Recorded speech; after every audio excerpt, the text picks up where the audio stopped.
EATV imefika katika mtaa wa Makanya Bondeni katika wilaya Kinondoni jijini Dar es Salaam, ambapo tunakwenda kushuhudia namna ambavyo mtaa huu ulivyojawa na maji machafu ambayo yanapatikana katika mfereji huu na madhara yake yamekwenda kuonekana. Na hapa wananchi wanakwenda kutueleza adha ambao wanaipitia katika mtaa huu kutokana na athari mbalimbali katika mfereji huu. Tatizo la huu mto kwanza ni tatizo la kihistoria na ni la muda mrefu, kwa sababu nyakati za viongozi mbalimbali wamekuwa wakija na kutupa ahadi, lakini mimi naweza nikasema kwamba ni ahadi hewa, ahadi ambazo hazitekelezeki.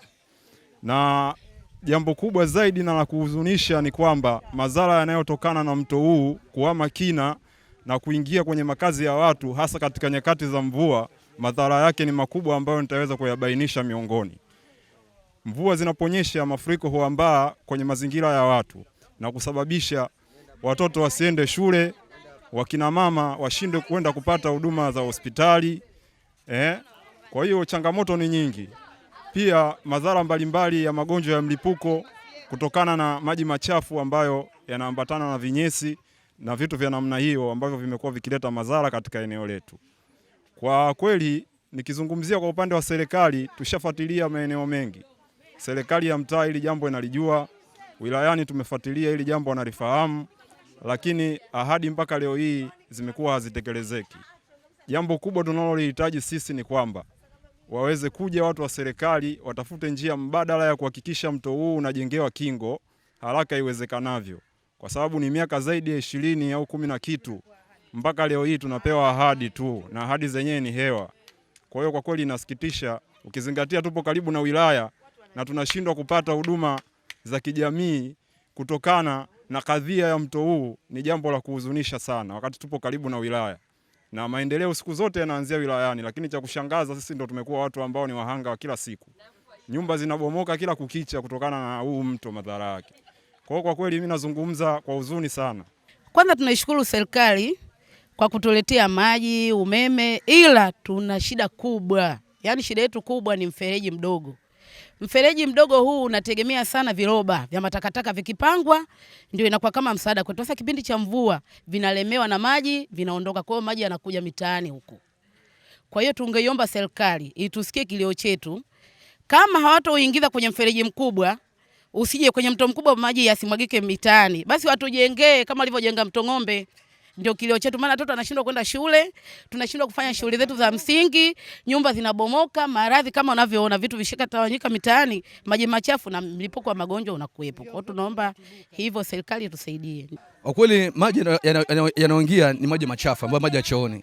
Kiasi ambacho yanapoingia, yani msikiti alikuwa ni sehemu iwe ni safi, hata vile mazulia ya kuswalia ya masafi, lakini anapoingia wakati mwingine maji yanakuja usiku. Naona kunakuwa hakuna mtu pengine wa kuondoa yale mazulia ambayo ya kusalia. Kwa hiyo tunaathirika mpaka inabidi kwamba nani tuondoe nani vile vikalio vikasafishwe kwa gharama kubwa sana, ili viwe katika hali ya usafi tena. Manake maji yanayokuja katika mfereji ni maji mengi sana, kiasi ambacho yanapojaa maji paka yanaingia paka msikitini. Naona na maji yanayokuja ni maji machafu ambayo ya vyoo, watu wanafungulia vyoo. Naona na ni athari pia vile kwa afya za watu nani hapa mtaani. Maji yanaingia kwenye majumba ya watu. Naona kwa hiyo ilikuwa sisi tunaomba serikali itusaidie mfereji nani kuutanua na pia na kuna kujengea, kwa sababu maji yanayobeba ni mingi sana kuliko ni uwezo wa mfereji. Kila siku tunaidiwa na viongozi serikali madiwani wanakuja na tuambia bwana mfereji utajengwa, mfereji utajengwa, mfereji utajengwa, wabunge wanatuambia, lakini jambo hili linakuwa halina utendaji, inakuwa kama vile siasa tu. Kwa hiyo tunaomba serikali ichukulie usirias na jambo, kama sisi wananchi wao tunaathirika sana na hii hali. Kwa kweli tunaomba turekebishie mfereji nani ujengwe, ili hii kero hii iweze kutuondokea wananchi wa Bondeni. Wamezoea kuita maarufu mto Mangosi, lakini ule unaitwa mto Tumbo. Mipango iliyopo ni kwamba mchakato umefanyika, alikuja engineer kwa manispaa, lakini pia tumeshapita na mkuu wa wilaya kuangalia sehemu A mpaka B. Tulianzia kwa mzee wa shamba mpaka hapa kwenye daraja la kwa Tumbo. Tathmini ambayo ipo ni kama milioni 700 hivi kurekebisha huo mfereji. Kwa hiyo wakati wote mchakato utaanza kwa maana ya ujenzi, lakini kikubwa ni kwamba wananchi waendelee kuvuta subira. Unajua mvua inaponyesha ni kweli kuna athari, kwa sababu mto ni mdogo, maji ni mengi. Maji mengi yameelekezwa mto huo kwa tumbo, kwa hiyo unazidiwa. Lakini mchakato unaendelea vizuri, wananchi wanatakiwa na subira tu. Kuna pesa ilitengwa kwa ajili ya kusafisha mfereji, ilikuwa milioni 71.